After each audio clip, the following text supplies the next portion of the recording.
May concert ka, girl.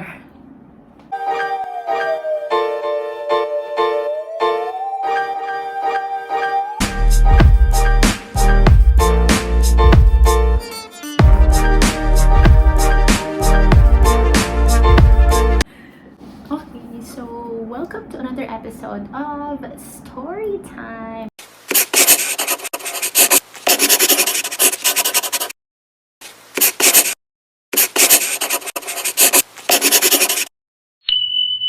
I will be discussing the disclaimer. So before we start, I would just like you to know, if you're new to this channel, this series is purely opinionated. It is all based in my personal experience, and I'm sharing this for you to get something. If wala naman kayo okay lang naman. Wala naman pilitan. But this is just to hopefully inspire everyone. Hindi para sundin yung mga mali ko, but if there are mistakes that I did in the past, or if there are struggles that I have experienced, this is just my way of telling you how I survived, para you can get something, or you will know how I survive things and how I survive circumstances. So if you're experiencing the same, might as well get something. Ganun lang naman.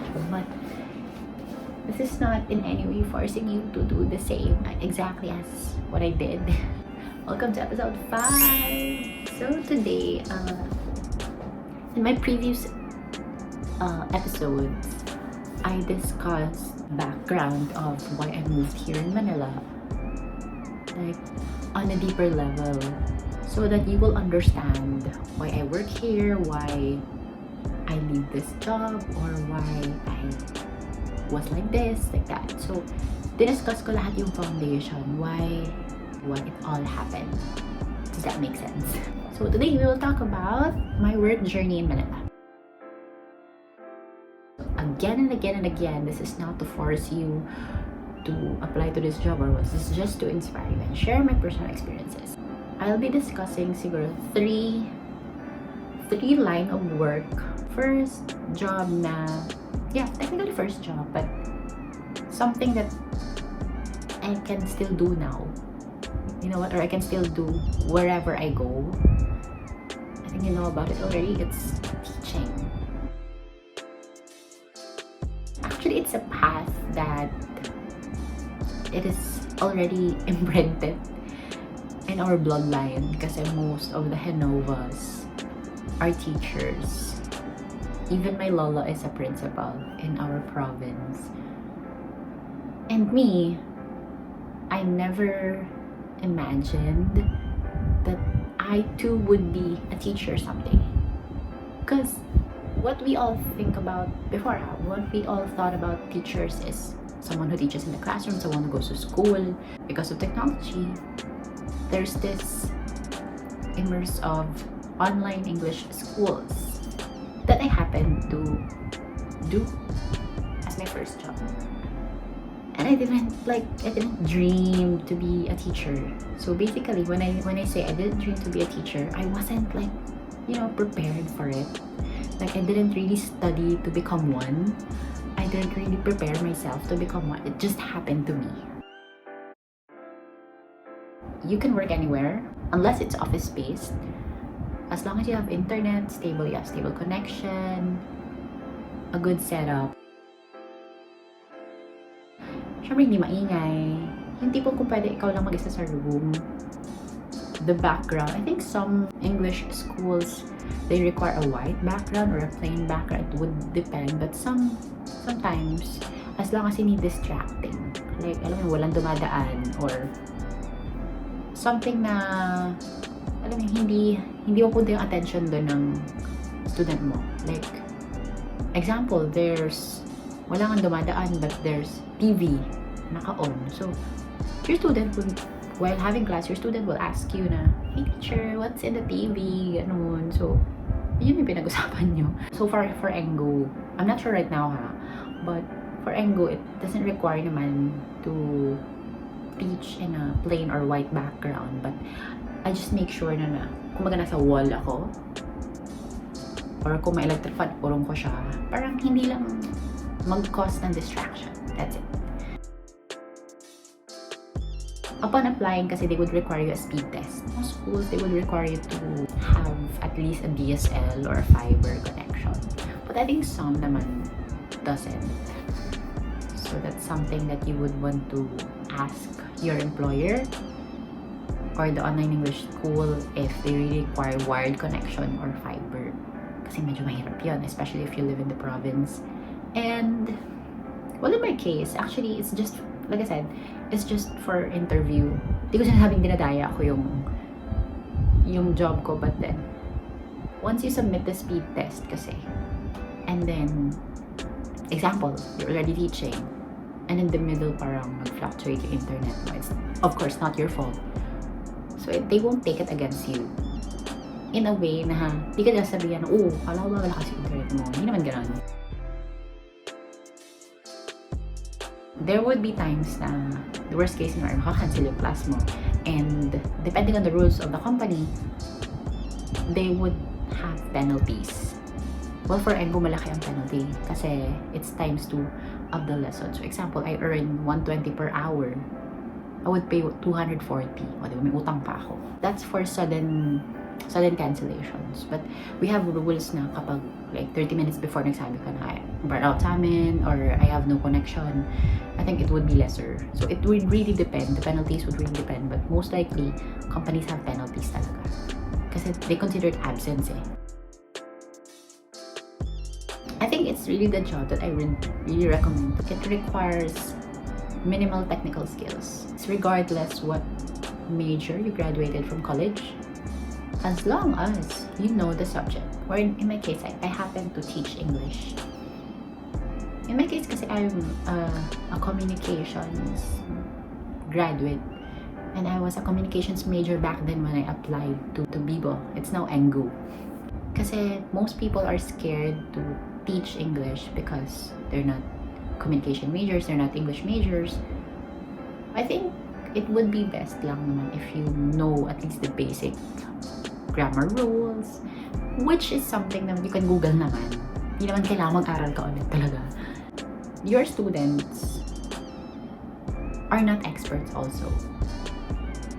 Hindi ko sinasabing they wouldn't know na nagkakamali ka, but you are also learning from them, and your pacing and your vocabulary is also dependent to them. So example, if I'm talking to a beginner, how would I talk ba? Should I put complicated words? Should I talk fast? So of course, I should talk very slow, and I have to use very, very simple words and very, very simple terms. Something that I can explain right away. If you're accidentally using like complicated, make sure na kaya nyo explain. Like, kaya nyo magbigay agad ng example. What I do is, example, I suddenly say assertive. Okay. It's not really a common word. It's an adjective that describes a person who is very pushy, who is very eager to let the other person know what he wants. Don't read the dictionary term.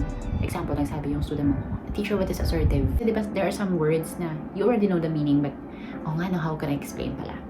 So kung kaya mo magbigay ng image, go. But for example, assertive, wala kang magbigay ng image, yes, you can Google and then explain it on your own words. Or give example. You can give a situation. Or you basically have to give it an example so the student can imagine how the word can be used. So ganun. That's why I say na you just have to have at least basic knowledge lang. And basic English skills. I think this is ito talaga, something that I really am proud to say. I think it's really not really one of my, but it's my most satisfying job ever. That's why siguro kahit first job ko siya, parang alam mo yon, I already had another job. I became a marketing manager. I still go back to teaching eh. Parang I still can't say no.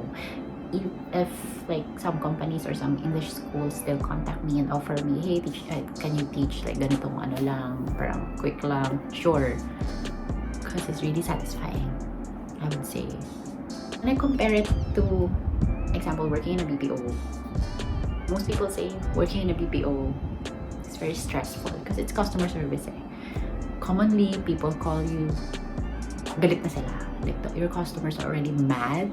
But when you're a teacher, your students are calling you're calling your students because they wanted to learn from you. So, mabait sila sa'yo. As in, there are times naman na may mga students na masungit.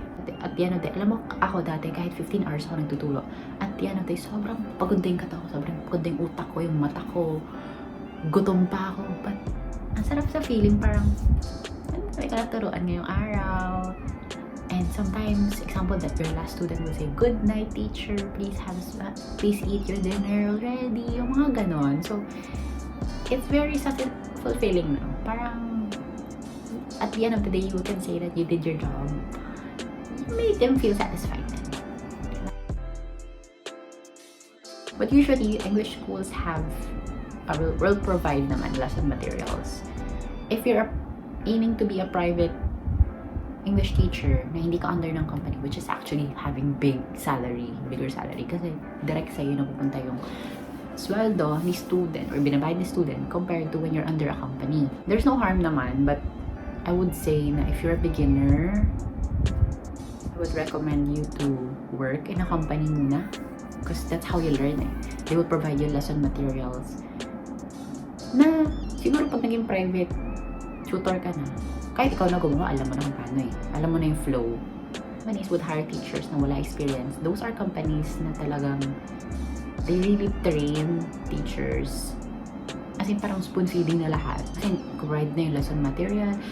Even sa interview or sa training mo, tuturuan ka pa paano yung lesson flow. Okay, teacher, ganito gagawin mo. Mag-i-introduce ka ng self mo. Tapos, lesson 1, ganito ka magtuturo. Lahat. As much as i-discuss na yan. But there are also companies that I've already applied na medyo higher na yung salary kasi experienced teacher na yung hinahanap nila. And with that, kapag ikaw ay walang experience at nag-apply ka dyan, lakas ng loob lang talaga puhunan mo, sis. Because they would not tell you what to do. So, bala ka. Which is, mataranta ka, ha? So, yeah, that's why I really don't recommend, if you don't have experience, I don't recommend you to like go directly. Unless you really did research, but for me, no. Kasi ikaw din ang kawawa. As you teach every day, you get to have your own flow eh. Parang, the training is just a guide. Pero up to you na. Ako kasi kabisado ko na yun kahit pikitan ko. Kasi like, I've been teaching for like the last 10 years, I guess. So, example, alam mo kahit sobrang sabaw ko, kabisado ng bunganga ko kung paano mag-introduce. Like, kahit hindi ko siya tingnan, kahit sabaw, kahit, alam mo yung parang tulala lang ako, nagsasalita ako. Pero, pagtingin ko ng oras, parang, wow, kabisado ko talaga na 2 minutes lang ako mag-introduce. Parang, you get to have that kind of attitude na once you practice. Kasi everyday, hindi mo memorize yung sasabihin. I usually let myself introduce first para he would know how to introduce. Parang, what is the flow ba? Ano ba sabihin ko? Pangalan ba? Edad? Paano ba mag-introduce? So, gagayahin ka na lang niya. Kaya I usually introduce myself. And second, kaya I usually introduce myself first. Kasi para kapag siya na, medyo if-free talk ko na yan. Medyo pahabain ko na yan. Pwede ko nang pahabain yung oras. Kasi I wouldn't wanna talk about myself in a class. This is not about you. You can ask questions about the student. Like example, you already finished introducing yourself and he's already introducing himself. Then you can ask questions. Oh, really? You love sushi? How often do you eat? No, follow-up questions. Para comfortable lang din siya. One thing that you will make sure when you are teaching, make your student comfortable. Kasi usually they are scared when they enroll kasi they feel like ang bobo nila. Alam mo yun? And I feel like makapagtawanan na sila ng teacher nila, magalit yung teacher nila. Ako, never ako nagagalit sa student. Unless, ang kulit na if ayaw niyang matuto. Because first thing, ikaw yung nag-enroll sa class ko. Huwag mo sayangin oras ko. May ako yung bayan dito. Ganon. So, the only thing na nagagalit ako, or the only instance na nagagalit ako sa student ko is if Ayaw niya nga matuto. Example, ayaw niya magsalita. Like, okay, nag-request siya ng free talk. When you say free talk, it's free conversation. Like, wala, magtatanungan na, magkamustahan lang kayo. What I do, if kinakapa ko yung student, kapag madaldal siya, edi, kahit wala na kaming topic, kahit how's your day na lang talaga, mapapahaba namin yan. So, you would know naman if the student is like that.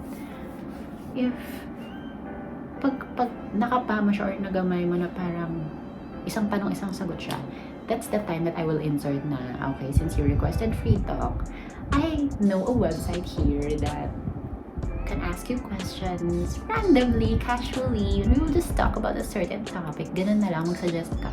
So there are a lot of ESL questions. You can search that in Google. Like ESL conversation questions. For example, you will just click there, maybe a topic about cars. Depende. Alam mong maybe siya sa cars, lalaki siya, ganun. Or kapag babae siya, makeup, ganun, beauty. So may mga questions na there, as in, ang daming questions. Kaya nyo kahit 1 week. Joke. Kahit mga ilang days nyo pag-uusapan yun. So, example, beauty. What makeup do you use? Do you believe that? Kasi ang dami. So, at least mag-follow up ka naman lang mga 2 to 3 follow-up questions every question. Mahabang usapan na yun. Anyway, yun. So, kapag ganyan, tapos I did my best na, like, hindi pa rin siya nagsasalita, magagalit na ako. Hindi naman magagalit, pero like, pagkasabihan ko na siya, like, can you hear me? Gagawin mo na ako kasi mamaya hindi nila pala ako narinig. So, can you hear me? Okay, again, I'm asking you. Ganon. Tapos, sometimes I would say na if you're not gonna talk, then how will you learn? Ganon lang. Mayayain talaga ako ng college. Like, I really love writing lang. Pero, I don't speak. Pero ngayon, hanggang ngayon din naman, parang, compared to other people, I'm really like, less talkative. Unless we're really close. Pero, kung hindi ako mahilig mag-recite, kung pwede ibang tao na lang, kung sa reporting, pwede hindi ako mag-report, ganun. Because I really don't like talking. But you know what, teaching developed my confidence in speaking. Kaya nagawa ko na to ngayon. Especially when you teach live. Sinabi ko hindi safe kasi syempre, how would you make sure na magbabayad siya sa'yo? How can you make sure your safety? So, of course, meet in public places like restaurants. Mag-suggest ka na coffee shop kayo mag-aral. Wag sa condo niya or wag sa hotel niya. Yun lang. Happy teaching!